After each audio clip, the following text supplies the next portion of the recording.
Muy bien, estimados estudiantes, muy buenas noches. Comenzamos con el tema que corresponde a Grecia. Grecia, ¿bien? Grecia y su gran legado. Pregunta examen de admisión, sencilla y fácil. Dígame, por favor, ¿cuál es el máximo aporte que nos da Grecia a la humanidad? Máximo aporte de Grecia a la humanidad. ¿Qué tal, Gismar? ¿Cómo estás? A ver, comenzamos. El derecho, me dice Manuel. Estás por ahí, estás por ahí. Yamilé me dice la democracia. Yaneli, la democracia. ¿Qué nos da Grecia? ¿El derecho o la democracia? Claro, es la democracia, ¿no? Yo también a veces me equivocaba cuando estaba en la academia. Sí, la democracia. O sea, el derecho, ¿qué culturas nos deja el derecho? Roma, claro. Pero no es que a Roma se le haya ocurrido inventar el derecho de la noche a la mañana. Es todo un proceso. Bien, porque el derecho ya existía incluso antes de Roma. Hablamos de Mesopotamia, Egipto. Ya habían juicios, habían hombres encargados de los juicios. Si hablamos de Mesopotamia, por ejemplo, el derecho lo podemos ver en el Código Hammurabi, ojo por ojo, diente por diente. Incluso antes de Hammurabi, con Ur-Namum, quien ya había hecho un conjunto de leyes locales para la ciudad de Ur. En Egipto también tenían sus leyes, incluso sus dioses encargados de eso. Pero Roma lo va a consolidar, Roma lo unifica, Roma lo hace ordenado según el derecho civil, el derecho tributario, como lo conocemos el día de hoy, ¿no? Obviamente eso tiene toda una evolución. Si tú vas a la cultura, pero si vas a la facultad de Derecho, si tú postulas a la facultad de Derecho, el primer año llevas el curso de Derecho Romano. ¿Bien? En la cuenca del mar Egeo es donde se desarrolla la cultura griega, sector oriental del mar Mediterráneo. Aquí en el sector oriental se desarrollan dos civilizaciones. Vemos la Egea y la griega. Primero se llamó Egea porque viven en torno al mar Egeo. Y el mar Egeo es una porción del mar Mediterráneo. Luego de vivir en las islas del mar Egeo, ellos se van a trasladar a la zona peninsular. Donde viven los griegos es la península báltica. Península báltica, ¿bien? En esta península báltica, los griegos se distribuyen en pequeñas penínsulas. La península Ática, península del Peloponeso y otras más. ¿Bien? Vemos entonces la civilización egea. Bien. Cuando Grecia inicia su desarrollo, vamos a ver que están acá, en esta zona. A ver, voy a enmarcarlo. Los griegos están aquí. En la zona de islas, llamada también zona insular. De acá se trasladan hacia la península. Sería esto. Esta es la península báltica. Y luego ya en su expansión, porque se van a expandir, llegan hasta Italia, conocida como la Magna Grecia. Luego se expanden hacia el Mar Negro. Bien, el Mar Negro. Llegando incluso hasta Francia. Y también llegando hasta el África, la ciudad de Cirene, Alejandría y otras más. Pero todo comienza en este lugar, llamada la zona insular. Las islas de Grecia, aquí. Todo inicia acá. Es acá donde nacen las historias, las leyendas, los mitos. Bien, vamos con el primer periodo. El periodo egeo. El periodo egeo, vemos que los historiadores lo han dividido en el periodo cretense-minoico y el periodo cretomicénico. Bien, primero el cretense-minoico, luego cretomicénico. ¿Mirá? Cretomicénico. Bien, hablemos del cretense o minoico. Se llama cretense puesto que se localiza en la isla de Creta, bien, en el mar Egeo. Llamado también y conocido como minoico, porque gobernó un rey, llamado el rey Minos. El rey Minos. Aquel rey que tenía una esposa muy guapa, muy linda, muy bella. Era tan bella y tan hermosa que hasta los dioses se enamoraron de ella. Cuentan que Poseidón un día quiso poseerla, pero ella lo rechazó, puesto que ella era una mujer casada. ante la negativa del amor de esta mujer ante Poseidón, a Poseidón no se le ocurrió nada mejor que acudir a su amiga, la diosa del amor. Ella le da un brebaje a Poseidón para que Poseidón se lo dé a la esposa de Minos. Resulta que Poseidón se lo entrega a la esposa de Minos para que ella quede enamorada de él. Pero la pócima tenía su contraindicación. No es que te lo tomabas y te enamorabas de Poseidón. Ella se lo tomaba y ella se iba a enamorar perdidamente de la primera persona o del primer ser que veía frente a ella. Resulta que como ella sabía que no, que lo que iba a tomar era una pócima de amor, ella no lo quiso ver a Poseidón. Y lo que hizo fue, ni bien la tomó, volteó. Y cuando abrió los ojos, ella vio a un toro. Ella vio un toro. Se enamoró perdidamente de un toro. Se convirtió en una mujer enamorada de un toro. Se sintió incluso una vaca.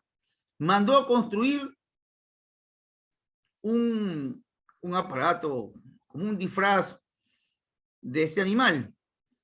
Y así ellos pudieran tener una relación media rara.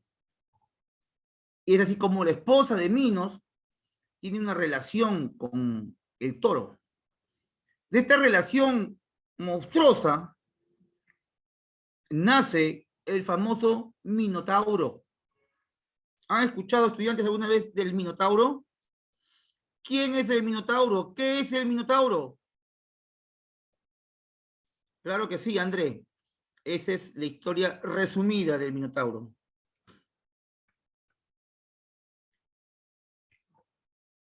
Claro, la cabeza de toro, ¿no? Y el cuerpo de un hombre muy fornido. Y entonces el rey Minos amaba tanto a su esposa que perdonaría la infidelidad con este animal, porque él sabía que había sido embrujada, hechizada por los dioses. Pero de esta aberración sabemos que nace este monstruo. Cuando era pequeño, lo podía cuidar, pero no es lo mismo, André. A ver, me preguntan por interno, ¿qué diferencia hay entre un minotauro y un centauro? ¿Alguien me podría decir qué es un centauro? A ver, ¿quiénes son los bravos aquí?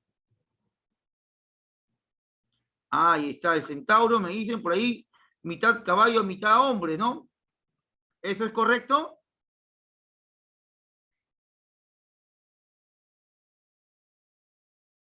Claro, y el minotauro es la mitad toro. Claro, ¿ha visto Harry Potter alguna vez? Ahí salen muchos minotauros, ¿no? Oh, perdón, centauros. Las patas de un caballo. Correcto. Bien. Entonces, este niño monstruo fue creciendo y a la vez que va creciendo, su fuerza también va creciendo. Entonces, el rey ya no sabía dónde meter a su hijo monstruoso y ordenó al mejor arquitecto de la Grecia antigua construir un laberinto, el famoso laberinto del Minotauro. ¿Quién es ese arquitecto, señores? ¿Quién es el mejor arquitecto de la Grecia antigua? En toda la gran cultura existe un gran arquitecto. Si te vas, por ejemplo, a Egipto, hay un arquitecto llamado, a ver, ¿cómo se llama el arquitecto que hizo las pirámides? Imhotep, correcto, Imhotep. Sale en la película, ¿no? La momia. Muy bien, Fernando, excelente. Por interno me dicen, ¿será acaso el arquitecto más contundente de la antigua Grecia, el llamado Dédalo? ¿Es Dédalo, chicos? Muy bien, Ricardo, así es, así es. Esa es la respuesta. Dédalo se llamó el arquitecto de la antigua Grecia. Él construye el laberinto del Minotauro, en la cual muchos hombres eran sacrificados para saciar el hambre de este animal. Y de ahí nace también una historia, ¿no? Cuando Dédalo quiere huir de la opresión del rey Minos, y lamentablemente su hijo pierde la vida, y surge la historia también de Ícaro y Dédalo. Claro que sí, ahí está la historia de Ícaro y Dédalo. Ícaro era el hijo de Dédalo. Dicen que era un poco torpe y llegaron a ser prisioneros del rey Minos. ¿Y por qué fueron prisioneros? Porque Dédalo mató de manera casual a su sobrino, porque el sobrino de Dédalo era muy inteligente, muy ingenioso, e Ícaro era un poco torpe. Dédalo tenía celos de su sobrino, quería mucho a su sobrino, pero ese amor y cariño se convirtieron en celos. ¿Por qué su hijo no era tan inteligente como su sobrino? Un día, de manera casual, lo mató. Al matarlo, tuvo que huir con su hijo, e Ícaro y Dédalo se convirtieron en prófugos de la justicia. Ahí estamos bien, Ricardo. Claro. Y bueno, Dédalo construye unas alas para que salga volando de la esclavitud junto a su hijo. Y cuando salen volando, Ícaro voló demasiado alto y sus alas se destruyeron y moriría. Bien, eso ya entraría en la parte de literatura, más que todo. A ver, y todo eso ocurre en este periodo cretense.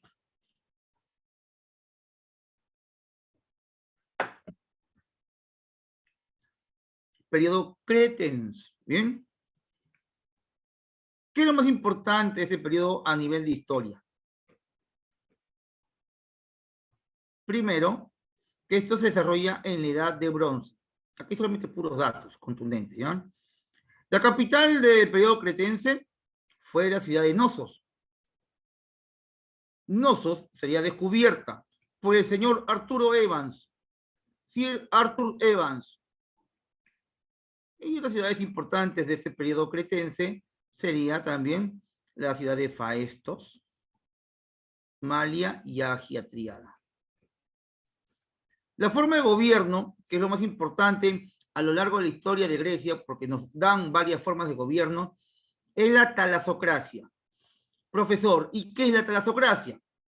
Es el gobierno basado ¿en qué, chicos? A ver, ¿quién me dice que es la talasocracia?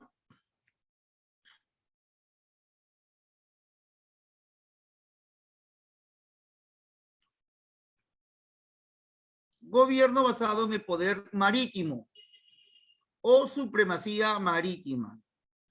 ¿Cómo es eso, profe? En la actualidad, por ejemplo, hay países talasocráticos, como Inglaterra y Estados Unidos, que fuente de todo su poder se basa en las marinas de guerra que tienen, ¿no? La marina de guerra norteamericana y la inglesa son las más fuertes del mundo. Quiere decir que ellos son talasocráticos. Destacaron también en arquitectura, cerámica, y tuvieron una escritura de tipo lineal A, la cual nunca ha sido descifrada, no han podido hasta ahora descifrarla. Hacia el año 1200 a.C., se producen invasiones de pueblos indoeuropeos llamados aqueos.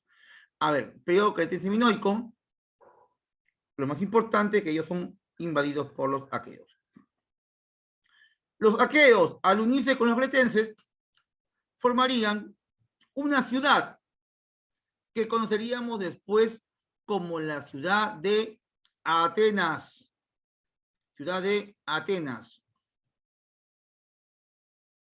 Luego de este periodo cretense vendría el siguiente, que es el periodo creto-micénico. En esta época destacan las ciudades de Micenas, Tirinto y Troya. Troya, hasta ese momento, se conocía solamente en los cuentos, en la literatura, Pero viene Enrique Schillemann, quien llega a los primeros descubrimientos de esta ciudad cerca a la actual Turquía. Se da cuenta también que en este periodo de Troya se usa la escritura lineal en B, la cual sí es descifrada por el señor Michel Ventris o Michael Ventris. Hacia el año 1100 se produjo la invasión de los dorios, quienes introducen el hierro, creando así en el periodo o en la ciudad de Micenas la ciudad de Esparta. Hasta ahí, chicos, ¿está todo claro? ¿Alguna duda? Avanzamos.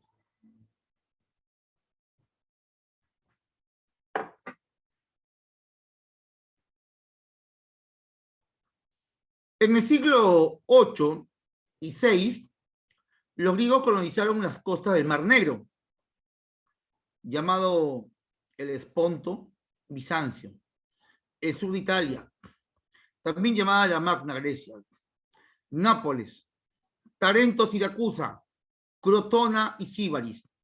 Hay una historia de Síbaris, dice que en Síbaris estaban los mejores cocineros. Dice que un Síbaris, o conocido también como un sibarita, llegó a Esparta.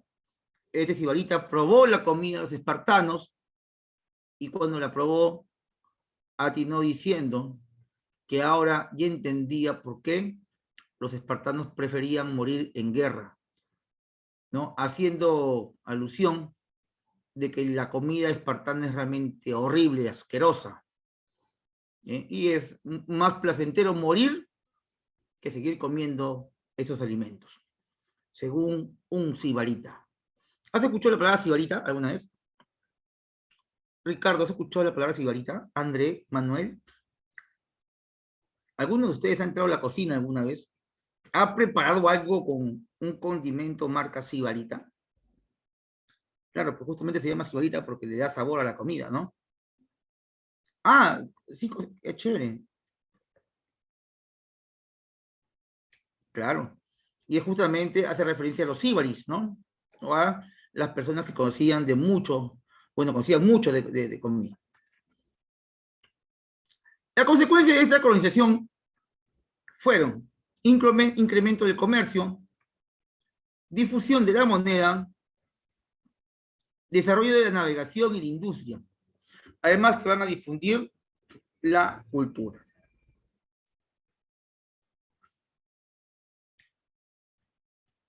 Aparición de mercaderes, marinos y artesanos que inspiraron a participar en la vida política. Mejor en la vida y las costumbres. Acá viene algo importante, la política. ¿Qué es la política? Los griegos motivaron a los jóvenes a participar desde muy pequeños en la política. Y esto es porque los griegos consideran que la política es parte del ser humano. Toda persona, todo niño al nacer, nace siendo político. Nadie es apolítico. En la actualidad, yo he visto en universidades, institutos, colegios, que te dicen que no, que la política es mala para personas malas, son ladrones disfrazados de políticos con saco y corbata. Bien. Los griegos no decían eso, a pesar de que había corrupción en Grecia. Claro que sí. La corrupción viene de la mano con la política. Están unidos también como siameses. Pero si tú no quieres que tu pueblo sea destruido por la corrupción, el engaño, el robo, tú tienes que participar en política. Porque según los griegos, toda aquella persona que no participa en política está condenado a ser gobernado por un ser inferior a él. Miren si no ustedes, miren si no chicos, lo que ocurre aquí en el Perú. Muchas personas con talento y con valores prefieren no participar en política. Consecuencia, miren ese Congreso, miren ese Poder Ejecutivo. ¿Quiere que cambie eso algún día? ¿Cómo se puede participar en política? Me dicen política.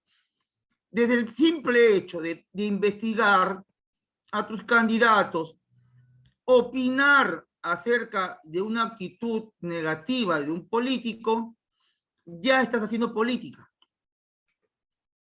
De repente a tu corta edad, profe, yo aún estoy en el colegio, yo aún soy un niño. Oye, pero tú sabes lo que es bueno y sabes lo que es malo, sabes lo que es robar, sabes lo que es mentir. Entonces, cuando tú veas un político con esas actitudes, tú tienes que denunciar, decirlo. No es que te vayas a la comisaría, sino que simplemente desde tu esquina, desde tu podio, desde tu computadora, tu celular, lo puedes hacer. No solamente denunciando, sino también investigando qué son los partidos políticos.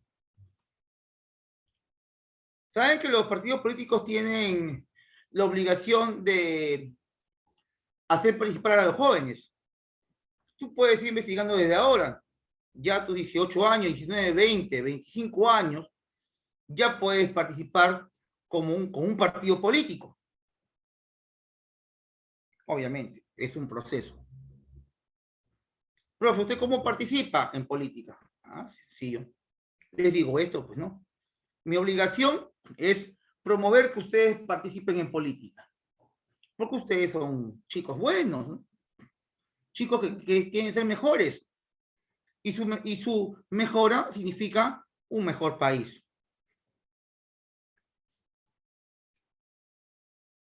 Difusión de la cultura, aparición de mercaderes y la mejora en la vida y las costumbres. Ah, Maquiavelo. ¿Puedes comenzar con eso? Muy bien. ¿Cómo puedes conocer política? Desde ahora, lea Maquiavelo. Busque en internet. Léelo desde ahora, Maquiavelo. El fin justifica los medios, ¿no? Él nunca dijo eso. Ya, pero lo dejó a entender.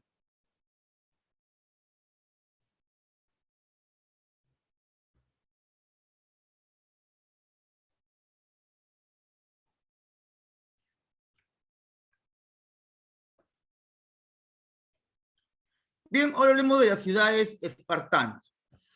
Esparta, una de las principales, se localizó en el valle del río Eurotas, en la región de la Sajonia o la Cedemonía, península del Peloponeso. Nos quedamos simplemente con Peloponeso. Conocidos por ser muy guerreros, muy temidos.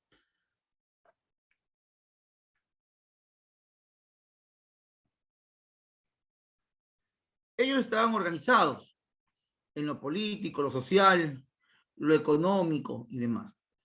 En la política tenían dos reyes. Uno era un rey militar y el otro era un rey religioso. El rey militar y religioso hacían una diarquía. La diarquía es el gobierno de dos. Cada rey se llamaba Basileus y ambos precedían el Senado. El Senado en Esparta era llamado la Jerusia o Consejo de los Ancianos, constituido por 28 personas mayores de 60 años. Vemos aquí que los ancianos son muy respetados e importantes para la sociedad.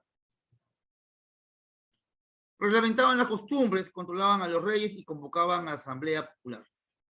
¿Qué era la Asamblea Popular? Bueno, en aquel periodo se llamó la Apella o Asamblea Popular, donde aprobaban y desaprobaban leyes. Por debajo de eso estaban los eforos. Controlaban y fiscalizaban a los reyes y administraban la justicia. Entonces, en lo político tienes la diarquía, la jerusia, la pella y los eforos. Esos son 4 magistraturas que había en Esparta. En la sociedad estaban los espartiatas, de origen dorio, nobles, con todos los privilegios. Estaban los periecos, los que vivían alrededor, significa los que vivían alrededor. No eran ciudadanos, pero se dedicaban al comercio y a la artesanía.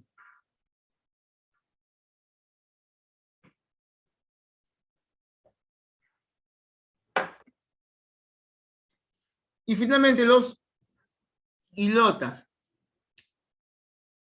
Los hilotas. Hay un segundito, chicos.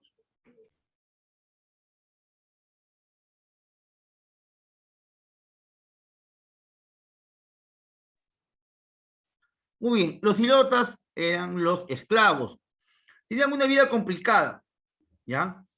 Ellos eran adquiridos mediante guerras, ¿no? Si perdían una guerra, se convertían automáticamente en hilotas. Los mataban sin preocupación a nada, no tenían derecho a nada. Era un tipo esclavo romano, ¿no? Sin derecho a nada. Es más, cuando habían fiestas o habían comicios en Esparta, solían soltar a los hilotas. Le decían, oye, hilota, eres libre, puedes irte, pero vete ya y vete corriendo.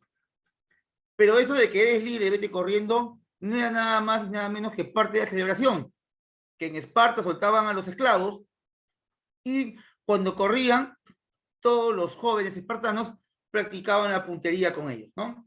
Con sus lanzas, con sus flechas, y utilizaban a los hilotas como blancos vivientes, blancos en movimiento.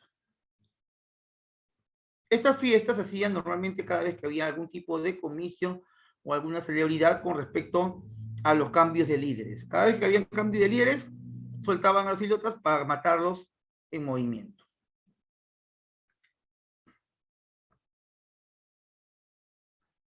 Con respecto a la educación, estuvo orientado a la vida militar, desde los 7 años a los 17. Tuvo muy poco interés en lo espiritual y académico. Los niños deformes eran arrojados de la cima del monte Taygeto o Taygeto. Los niños tenían esa costumbre, ¿no?, de ser separados de las madres desde muy chicos. Licurgo sería el formador de esta sociedad, antiguo legislador o héroe legendario, a quien se le atribuye la creación del sistema sociopolítico espartano. La vida del soldado espartano tenía muchos años de servicio y de repente una de las complicaciones era encontrar pareja, pero siempre las obtenía, ¿bien? Normalmente cuando un joven espartano se fijaba en alguna señorita, él tenía que pedir permiso a los padres para cortejarla.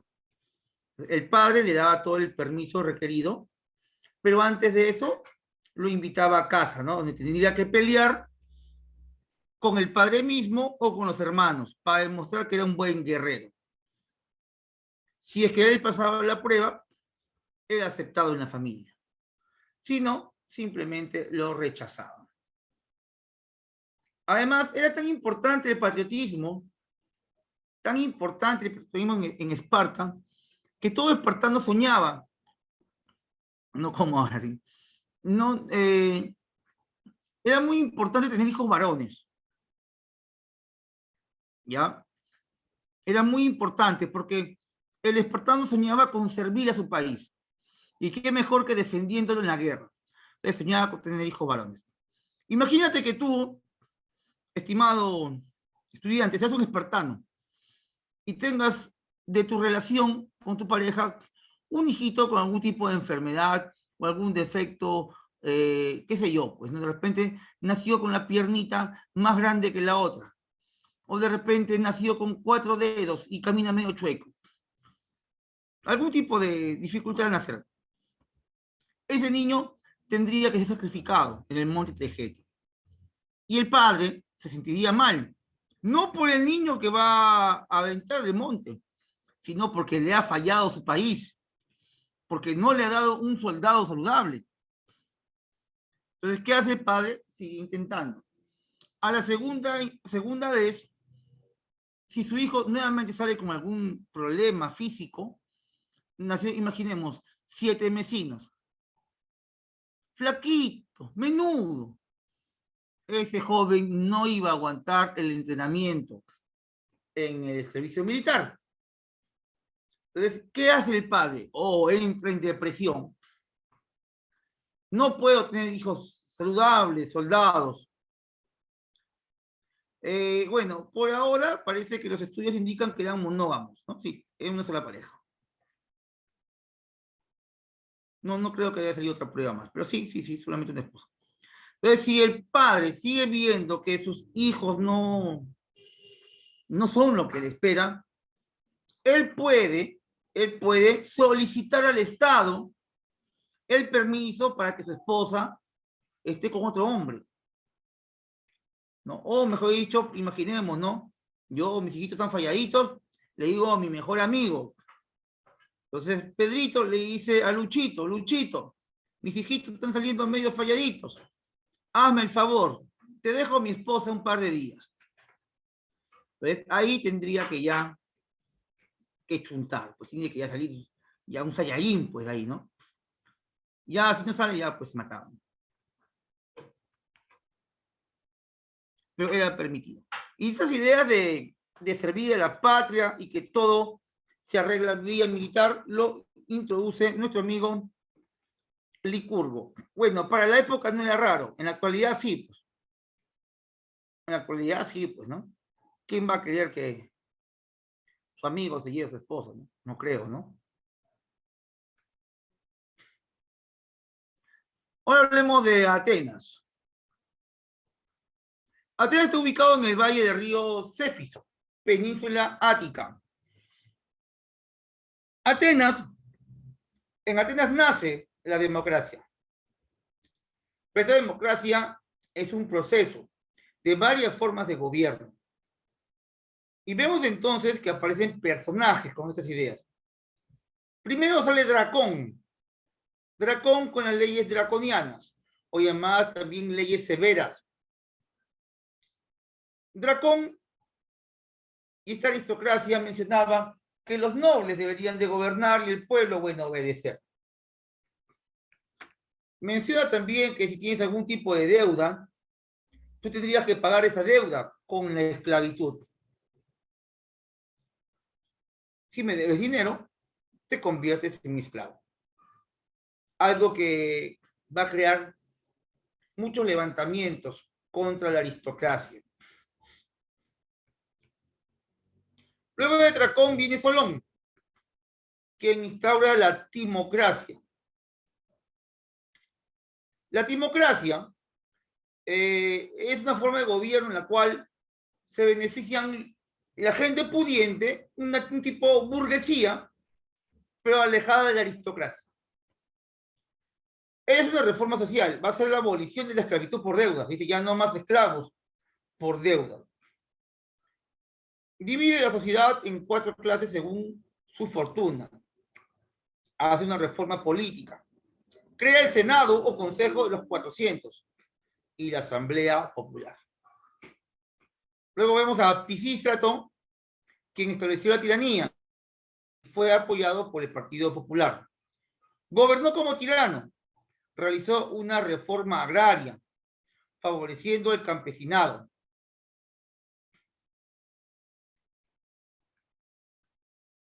También fueron tiranos, hippies y parcos. La palabra tirano tiene una connotación negativa.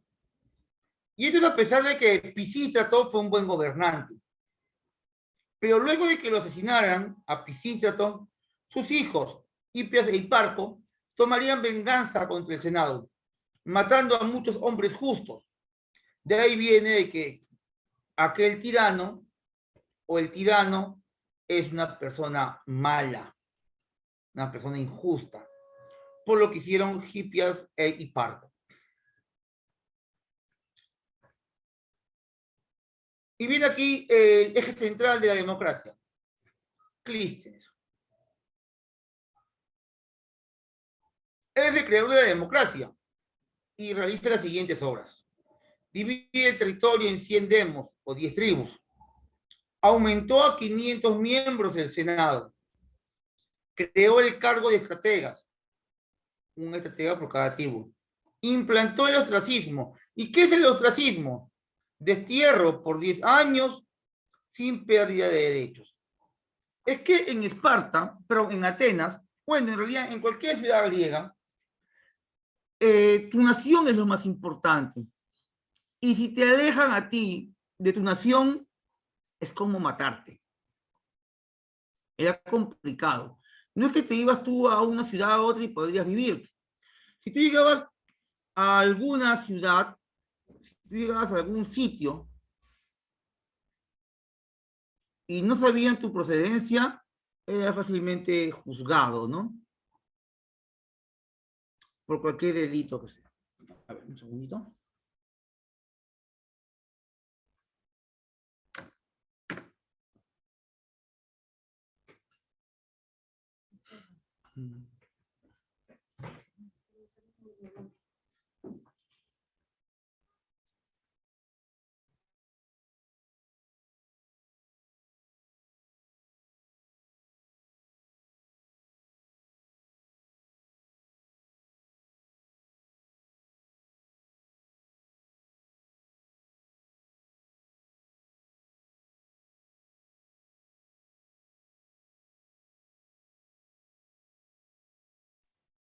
Bien, seguimos.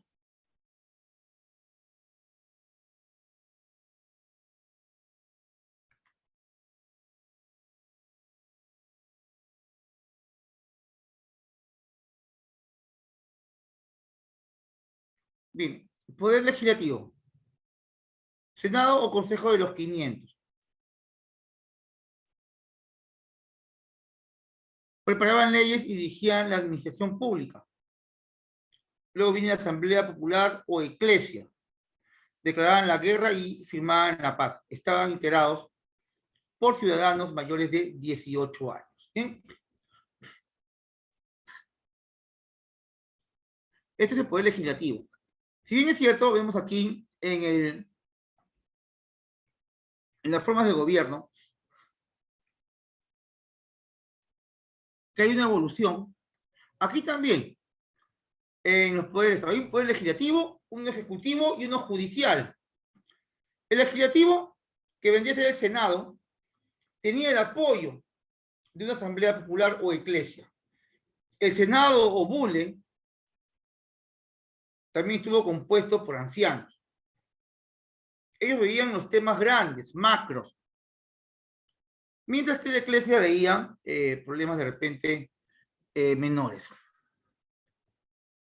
Al igual que el ejecutivo, estaban los arcontes, 9 magistrados que ejecutaban órdenes del Estado, y los estrategas, quienes preparaban al ejército en épocas de paz y lo dirigían durante la guerra.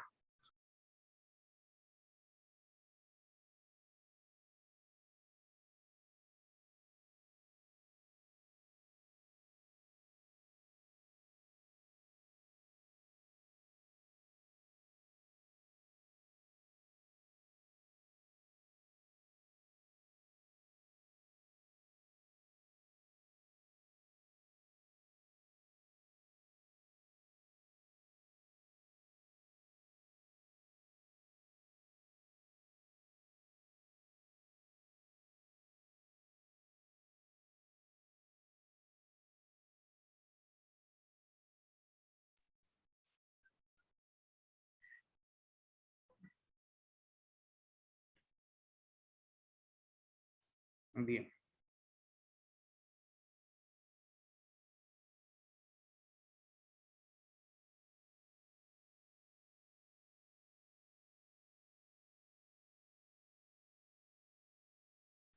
Bien, continuamos.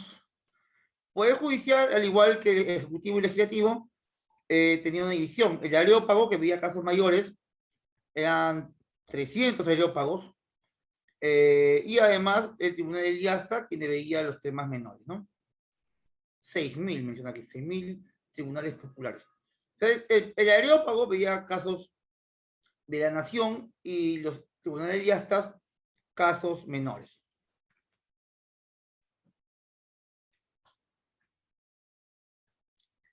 La sociedad ateniense, eupátridas, de origen jonio, únicos ciudadanos con todos los derechos dirigidos al gobierno. Los metecos no eran ciudadanos, se dedicaban al comercio y a la artesanía, eran extranjeros. Y el esclavo quien en Atenas sí tenía algunos derechos, no, no como los espartanos que no le dejaban nada.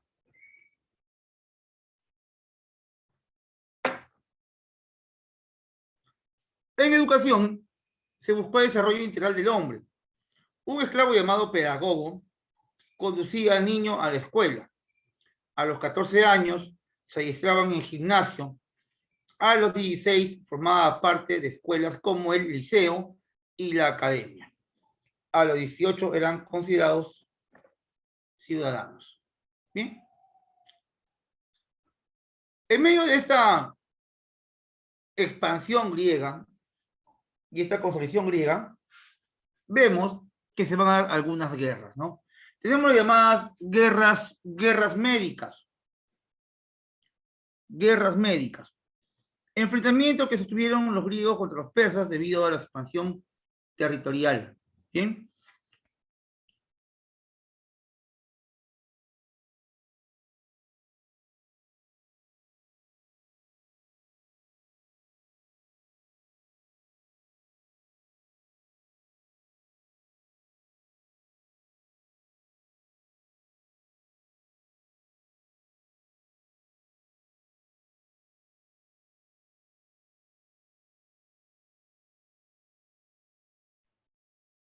Estas guerras médicas se dan debido a que los persas buscaban expandirse en lo que era la parte del continente asiático, llegando a chocar con las ciudades griegas del Mar Negro, cerca de Bizancio. Entonces, estas ciudades griegas que estaban en el Mar Negro se ven amenazadas frente al avance de Darío, emperador persa, y piden apoyo a los griegos de Occidente, comenzando así las guerras médicas. Vemos fueron tres. La primera guerra médica ocurre en el año 490 a.C. Ahí destaca el emperador persa Darío, quien fue vencido en la batalla de Maratón por Milcíades. Bien, vamos a ver un poco lo que es la muerte de Darío. Bueno, en realidad no fue una muerte, sino él es herido. Bien, voy a buscarlo aquí un segundo.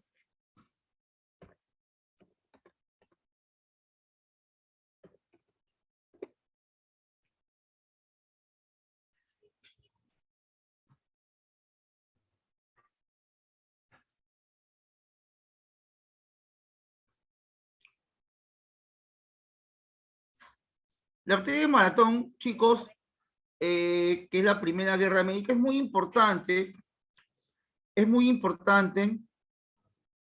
porque marcaría el freno al imperio persa que conquistaba todo lo que se movía. ¿Bien? Hay una película que se llama 300, no sé si la han visto alguna vez. ¿Han visto esa película? ¿Sí? Bien, hay una escena donde se ve cuando hieren a Darío. Vamos a ver esa partecita. Claro, hay dos películas. La primera es 300, sale Leonidas, y la segunda película de 300, donde ya salen todas las guerras médicas. Así es, así es.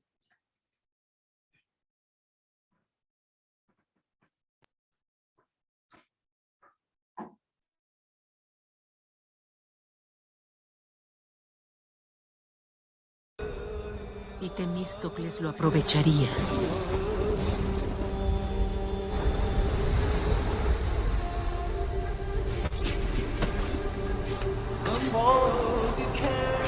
Un momento que perduraría por siglos.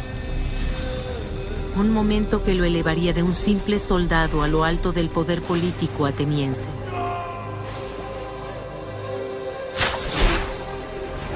Un momento que convertiría a Temístocles en leyenda.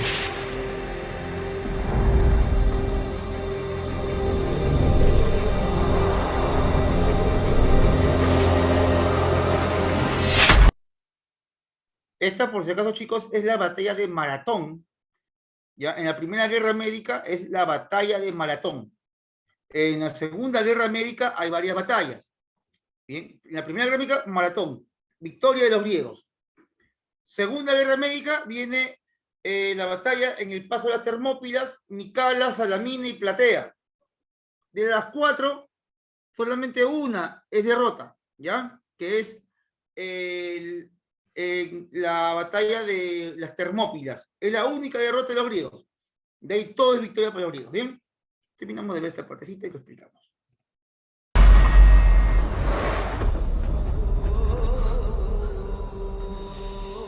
El que lo abraza ahí, bueno, en teoría vendría a ser el hijo de Darío. El hijo de Darío se llama Jerjes. Este señor Jerjes sería el siguiente emperador de los persas y es el que genera la Segunda Guerra Médica. En la Primera Guerra Médica, Darío, herido y luego muere. Y ya en la Segunda Guerra Médica continúa Jerjes.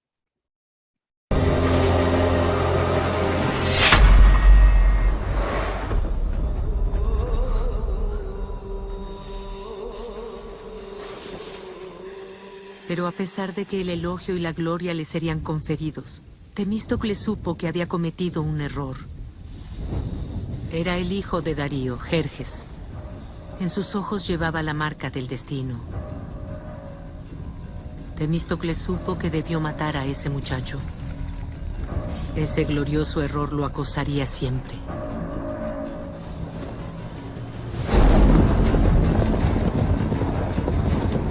Así que fue el mismo Temístocles quien envió una oleada a través del imperio persa y puso en marcha fuerzas que traerían fuego al corazón de Grecia.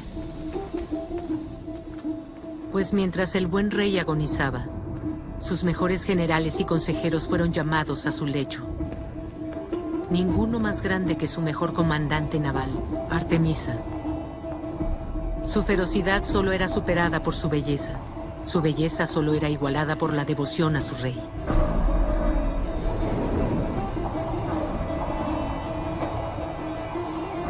Darío prefería a Artemisa entre sus generales porque le había dado la victoria en la batalla. En ella, tenía al guerrero apadrinado perfecto que su hijo Jerjes jamás sería.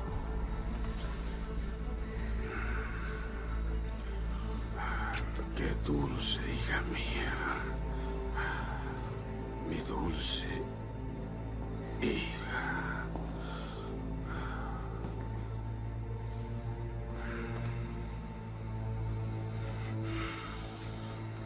Padre, Jerjes, nunca repitas el error de tu padre.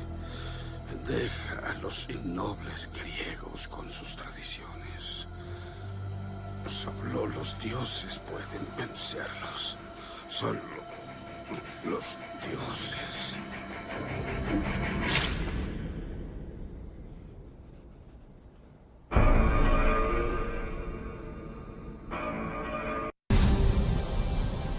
Artemisa. Ya, esa es parte de la película, ya, eso no. Eso sí que lo ven después. A ver, ¿dónde estamos?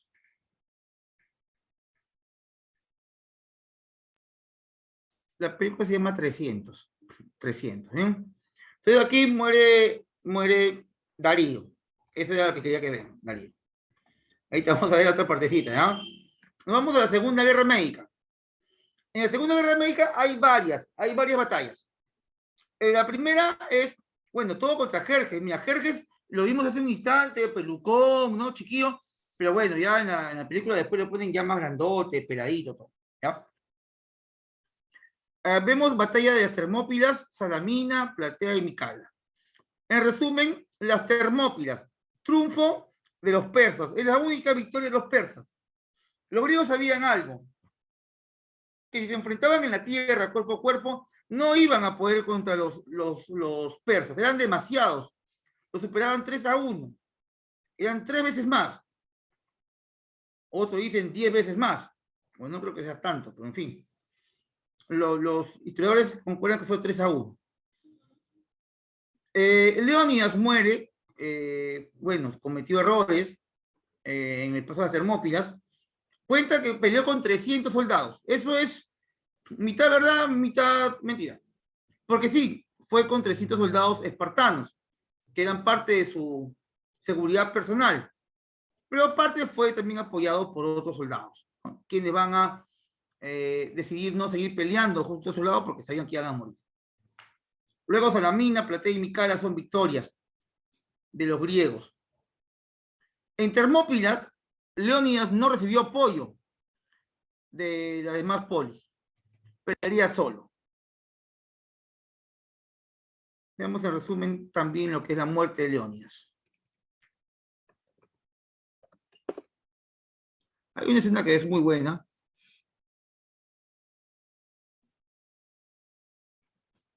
Creo que es esta, a ver, déjame confirmarlo. Igual te la paso, ¿ya? Si no es, para que vean un poquito de esto, esta película que está muy interesante, te puede ayudar a comprender mejor la historia. Leónidas, tu arma. Es el momento ya en el cual él es Jerjes, ya el momento en el cual ya Leónidas y sus soldados ya estaban básicamente derrotados, y Jerjes solamente quería que Leónidas se rinda.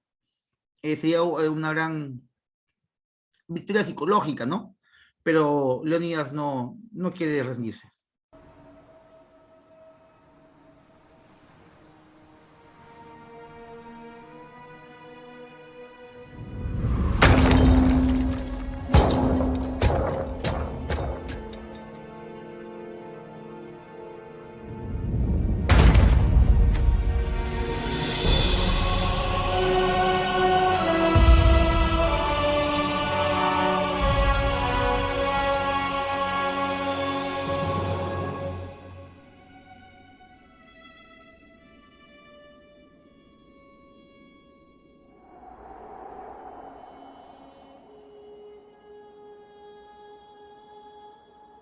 Leónidas soñaba con su reina, momentos previos de su muerte, momento épico.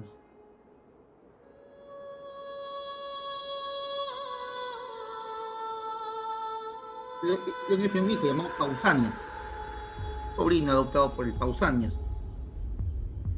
Luego pelearía en Platea. ¡Stelios!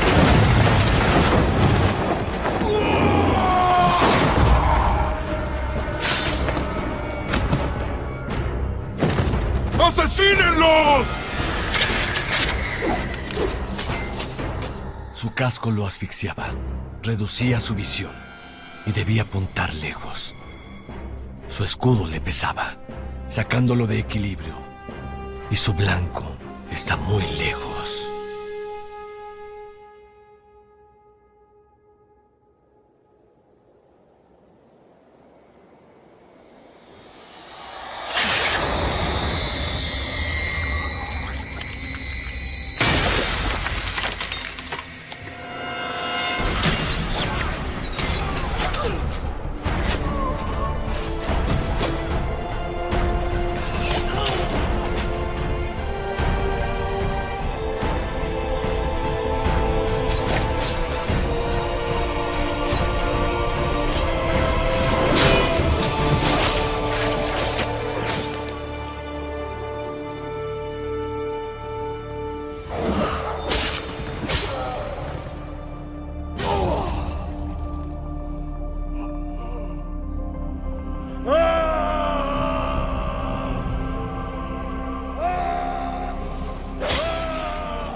Los ancianos dicen que los espartanos son descendientes de Hércules.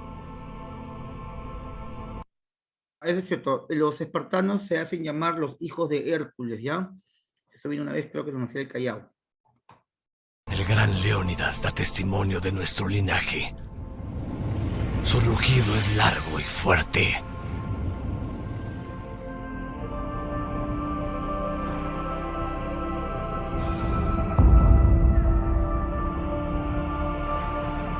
Bien, hasta ese momento los espartanos no querían unirse a los atenienses para pelear juntos contra los persas, porque en Esparta se gobernaba con una aristocracia, mientras que en Atenas había democracia.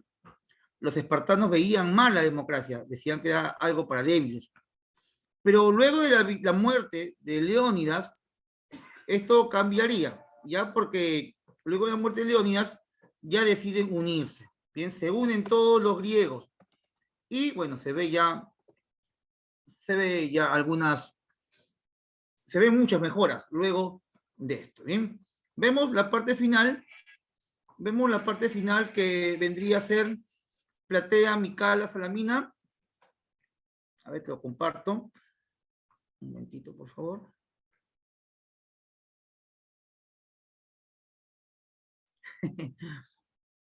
Algo así, Ricardito.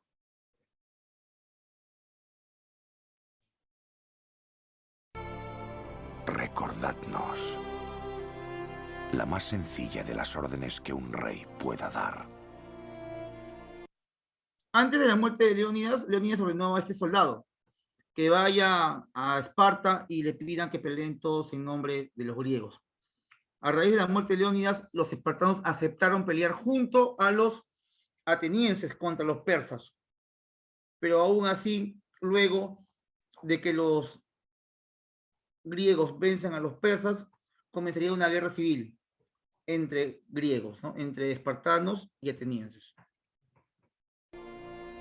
Recordad por qué morimos.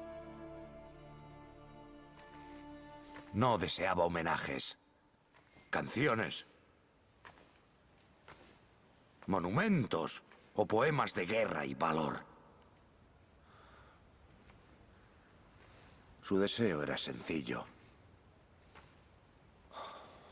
Solo recordadnos. Fue lo que me dijo. Esa era su única esperanza. Que a toda alma libre que pase por ese lugar, en los innumerables siglos que están por llegar, desde las piedras milenarias, nuestras voces puedan susurrar. Decid a los espartanos, caballeros, que aquí, por la ley espartana, yacemos. Así falleció mi rey. Y también mis hermanos. Hace apenas un año.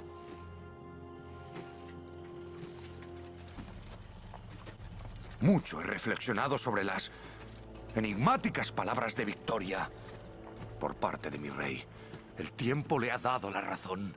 Y de griego libre a griego libre se transmitió el mensaje de que el valeroso Leónidas y sus 300 hombres, tan lejos del hogar, entregaron la vida, no solo por Esparta, sino por toda Grecia y por la promesa que este país representa. Y aquí, ahora, en esta escarpada tierra llamada Platea, las hordas de Jerjes se enfrentan a la aniquilación. Ahí están los bárbaros desalmados, con el corazón encogido y tembloroso el pulso, aterrorizados, pues son conscientes del despiadado y brutal horror que sufrieron frente a las espadas y lanzas de los 300. Y ahora, desde el otro lado de la llanura, contemplan a 10.000 espartanos a la cabeza de 30.000 griegos libres. ¡Au! El enemigo únicamente nos triplica en número, alentador para cualquier griego. En este día, liberamos al mundo del misticismo y la tiranía y damos la bienvenida al futuro más esperanzador que hayamos imaginado.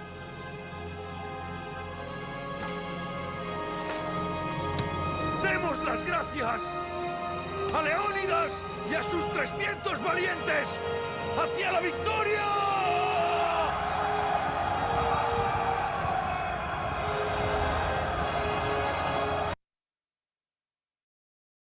Bien, esa sería la segunda guerra médica. Segunda guerra médica. Luego de la muerte de Leónidas en Termópilas, viene Salamina, victoria griega dirigida por Temístocles y Euríbiades. Luego la de Platea, que hemos visto ahorita, dirigido por Pausanias, el rey de Esparta, y combate de Micala, victoria griega dirigida por Leutíquedes y Jantipo. Bien, todas estas a orillas del mar. Ahora Salamina sí fue en la playa.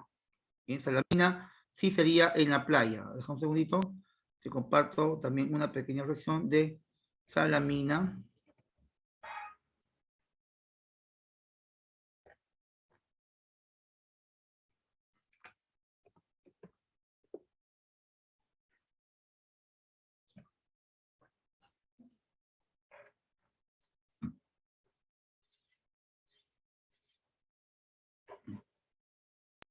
Germans! Feu el cor fort! Mireu a dintre vostre! Perquè avui demostrareu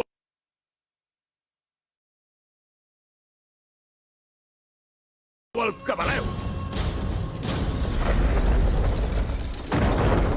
I si enmig de la batalla necessiteu un motiu per continuar lluitant, una idea per renunciar a tota la resta, només heu de mirar l'home que teniu lluitant al costat. És aquest el motiu de la batalla. Som soldats i germans. És un lligam irrompible que es fa més fort enmig del combat. El millor company és el que vessa la sang amb tu. No hi ha causa més noble que lluitar pels que sacrifiquen la vida per tu. Per tant, lluiteu fort avui. Lluiteu pels vostres germans. Lluiteu per la vostra família. I sobretot lluiteu per Grècia! Grècia! Només s'ha de procurar una cosa quan comenci la batalla. Quina? Que no et matin el primer dia. Això va per tots!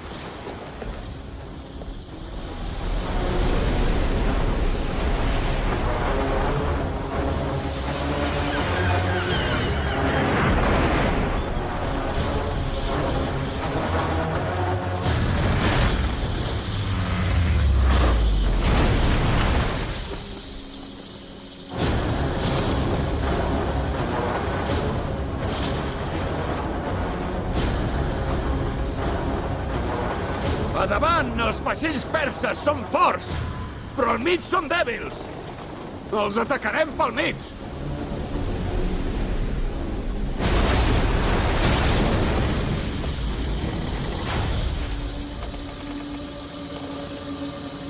Ara!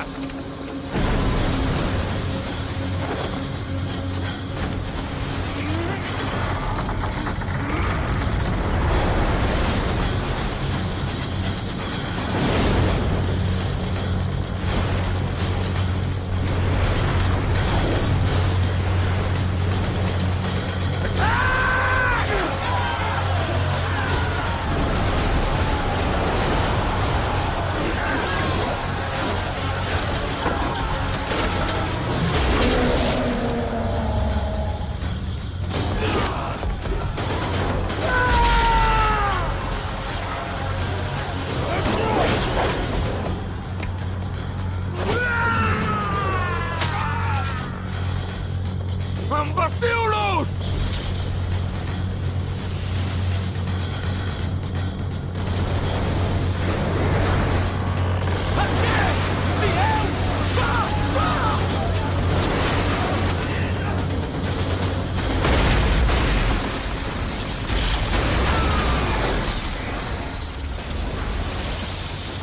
Enrere!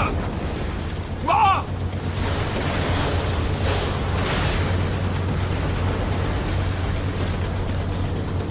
Travesseu-los!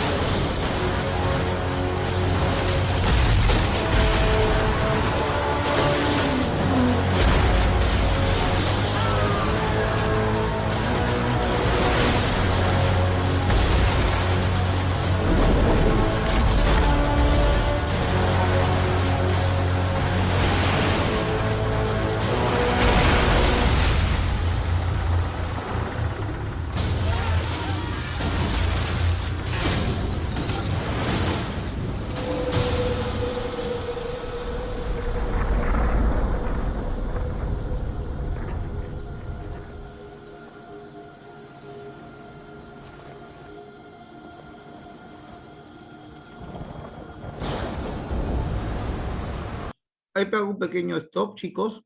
Aquí hay un dato importante, ya con respecto a las embarcaciones griegas. Los griegos utilizaban un tipo de embarcación llamado tirremo. Bien, tirremo o tirreme. Bien, tirremo o tirreme.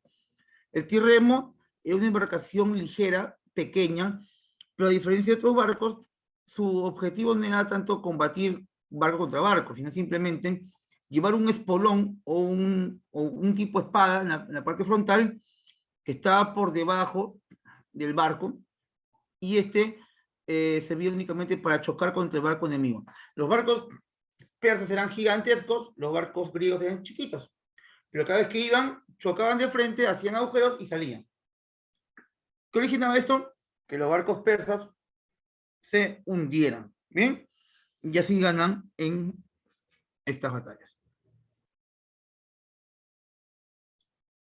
Bien, entonces luego de esta viene ya la Tercera Guerra Médica.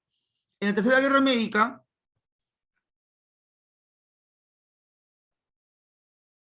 se funda la Liga de Delos, o la Confederación de Delos, donde Arístides se une con 200 ciudades griegas, todas encabezadas con Atenas. Esto no le gusta a Esparta, porque Esparta no estaba de acuerdo con la forma de gobierno ateniense. Y bueno, en consecuencia, esta Liga de Delos, o Confederación de Delos, vence a los persas definitivamente, sin la ayuda de los espartanos. Consecuencia, se firma la paz de Calias, los persas se retiran y los espartanos deciden crear su propia confederación armada. Como consecuencia, se daría una guerra interna en Grecia, una guerra civil, una guerra llamada la Guerra del Peloponeso, donde espartanos y atenienses se enfrentan, y en este caso los espartanos hacen una alianza militar con los persas, y persas y espartanos vencen a los atenienses, pero duró muy poco, porque apenas se da la victoria de los espartanos. Del norte de Grecia aparece un rey llamado Filipo II el Tuerto, que desde Macedonia vence a espartanos, vence a los persas y unifica toda Grecia bajo la bandera de Macedonia. Su único objetivo de Filipo II era llegar hasta el corazón del imperio persa y destruir por siempre a los persas. Filipo no lo logra, pero el que sí lo logra es su hijo, llamado Alejandro Magno, quien conquistó Europa, Asia y el África en menos edad que cualquier conquistador. Se cuenta que ya a los 30 años ya había conquistado 3 continentes. Fallece en teoría antes de los 33 años por algún tipo de enfermedad. No me atrevo a decir qué enfermedad porque no está comprobado. Bien. Sí, Alejandro Magno es catalogado como uno de los más grandes conquistadores del mundo. Así. No es el mismo que Carlos Magno, no te confundas, ¿ah? Carlos Magno es de la Edad Media, él es francés. Alejandro Magno no, él es griego. Y chicos, entonces sería todo conmigo por el día de hoy. Espero que te haya gustado la clase y te haya ayudado en tu formación. Conmigo será hasta la siguiente clase. Nos vemos con todos.